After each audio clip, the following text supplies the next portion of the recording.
Assalamualaikum warahmatullahi wabarakatuh. Perkenalkan, nama saya Rahma Askauddin Najmi Tanjung. Nah, pada kesempatan kali ini saya akan menjelaskan tentang program menjumlahkan bilangan berdasarkan genap dan ganjil.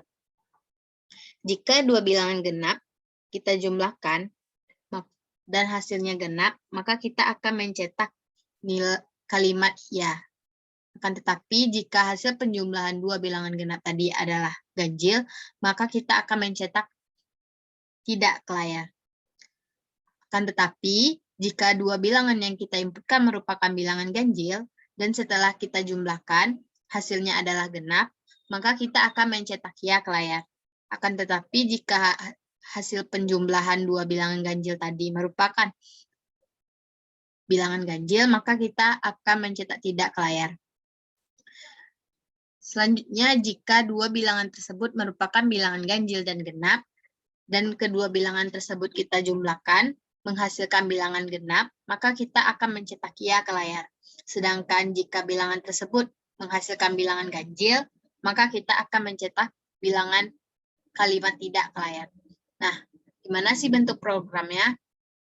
Pertama, kita deklarasikan terlebih dahulu file header yang akan kita gunakan pada program ini. Di mana pada program ini kita akan menggunakan file header iostream agar fungsi cout, fungsi cin, dan fungsi inline dapat dikenal dalam program ini. Selanjutnya kita ketikkan using namespace std dan membuat main program utama. Setelah itu, kita deklarasikan variabel beserta tipe data yang akan kita gunakan pada program ini. Di mana pada program ini kita nantinya akan menggunakan tipe data berupa integer dengan variabel ada A, B, dan C. Selanjutnya, kita buat keluaran untuk memasukkan bilangan yang pertama dan menyimpannya pada variabel A. Kemudian kita buat keluaran untuk memasukkan bilangan kedua dan menyimpannya pada variabel B. Lalu kita masuk ke kondisi, di mana jika nilai A yang kita masukkan tadi, sisa bagi antara nilai A dengan 2 sama dengan 0, dan sisa bagi antara B dengan 2 juga sama dengan 0, maka bilangan A dan B tadi kita jumlahkan. Lalu kita simpan pada variabel C. Jika sisa bagi antara C dengan 2 sama dengan 0, maka kita cetak ya ke layar. Jika tidak memenuhi, maka kita mencetak tidak ke layar. Jika kondisi pertama ini tidak memenuhi, maka kita lanjut ke kondisi kedua, di mana jika sisa bagi antara A dengan 2 tidak sama dengan 0, dan sisa bagi antara B dengan 2 juga tidak sama dengan 0, maka kita jumlahkan nilai A dan B, lalu menyimpannya pada variabel C. Jika sisa bagi C dengan 2 sama dengan 0, maka kita akan mencetak nilai ya ke layar. Jika tidak memenuhi, maka kita cetak tidak ke layar. Dan jika dua kondisi di atas ini tidak memenuhi, maka kita lanjut ke kondisi ketiga, di mana nilai A dan B yang kita inputkan tadi, kita jumlahkan, lalu menyimpannya pada variabel C. Jika sisa bagi antara C dengan 2 sama dengan 0, maka kita akan mencetak nilai ya ke layar. Jika tidak memenuhi, maka kita akan mencetak kalimat tidak ke layar. Nah, langsung saja kita coba untuk running program yang telah kita buat.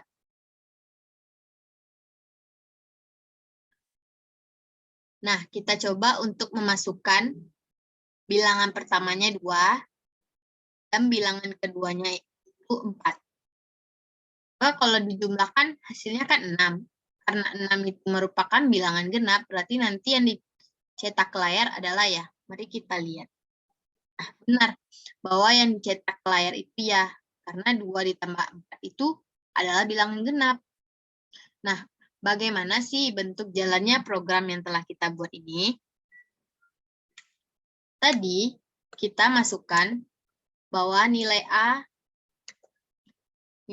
itu sama dengan 2. dan nilai B sama dengan 4. Setelah itu, kita bertemu dengan kondisi yang pertama. Jika sisa bagi antara A dengan 2 sama dengan 0, berarti 2 dengan 2 sama dengan 0, dan sisa bagi antara nilai B dengan 2 juga sama dengan 0,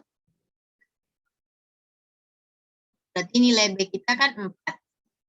Berarti 4 mod 2 sama dengan 0. Apakah kondisi ini memenuhi? Mari kita cek. 2 sisa bagi antara 2 dengan 2 kan 0. Benar. Dan sisa bagi antara 4 dan 2 juga 0.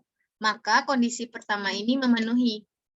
Karena memenuhi, kita masuk ke statement, di mana kita menjumlahkan nilai A dan B lalu menyimpannya pada variabel C. Berarti C sama dengan, kita masukkan nilai variabel A yaitu 2, ditambah dengan variabel B yaitu 4. Berarti nilai C kita sekarang 6. Nah, selanjutnya kita bertemu lagi dengan pernyataan kondisi, di mana jika sisa bagi antara C dengan 2 sama dengan 0, kita cek lagi. Apakah 6 mod 2 sama dengan 0?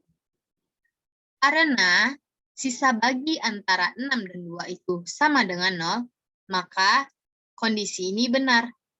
Karena kondisi ini benar, maka kita akan mencetak ya ke layar. Nah, kita coba untuk memasukkan satu bilangan genap dan satu bilangan ganjil.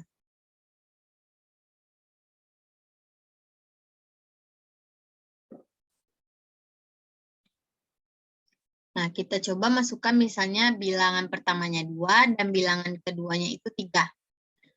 Berarti kan 2 ditambah 3 kan 5. Karena bilangan angka 5 itu merupakan bilangan ganjil, berarti yang akan ditampilkan adalah kalimat tidak.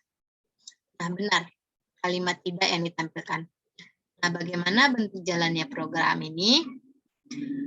Tadi kita masukkan nilai A sama dengan 2. Nilai B sama dengan 3. Kita masuk ke kondisi yang pertama. Jika 2 mod 2 sama dengan 0 dan 3 mod 2 juga sama dengan 0, kita cek dulu apakah kondisi yang pertama ini memenuhi. Sisa bagi antara 2 dengan 2 sama dengan 0. Benar. Akan tetapi, sisa bagi antara 3 dan 2 tidak sama dengan 0, karena sisa baginya adalah 1. Maka kondisi yang pertama ini salah. Karena salah, kita masuk ke kondisi yang kedua, di mana A mod 2 tidak sama dengan 0. Berarti 2, sisa bagi antara 2 dengan 2 tidak sama dengan 0. Dan sisa bagi antara 3 dengan 2 tidak sama dengan 0. Kita cek lagi kondisi ini. Sisa bagi antara 2 dan 2 tidak sama dengan 0. Salah. Karena sisa bagi antara 2 dengan 2 itu benar. Karena pernyataan kondisi 2 ini salah, maka kita lanjut ke kondisi ketiga. Di mana jika A mod 2 sama dengan 0 dan B mod 2 tidak sama dengan 0, berarti kita masukkan 2 mod 2 sama dengan 0 dan 3 mod 2 tidak sama dengan 0. Nah, kita cek lagi. Apakah sisa bagi antara 2 dengan 2 itu sama dengan 0? Benar. Kita cek lagi yang untuk bilangan B. Apakah sisa bagi antara 3 dengan 2 tidak sama dengan 0? Juga benar. Maka kondisi ini bisa kita gunakan. Kemudian, kita lihat apa perintahnya. Di sini disuruh untuk menjumlahkan nilai A dan B. Dan menyimpannya pada variabel C. Berarti C sama dengan, kita masukkan nilai A-nya. yaitu 2 ditambah 3. 2 ditambah 3 kan sama dengan 5. Kemudian kita ketemu dengan pernyataan kondisi, di mana jika sisa bagi antara C dengan 2 sama dengan 0, maka program akan mencetak nilai ya. Jika tidak, maka akan mencetak 3. Karena sisa bagi antara 5 dan 2 itu tidak sama dengan 0, maka kondisi ini salah. Karena salah, yang kita cetak itu adalah tidak. Nah, begitulah bentuk jalannya program dari program menjumlahkan bilangan berdasarkan genap dan ganjil. Sekian dari saya. Assalamualaikum warahmatullahi wabarakatuh.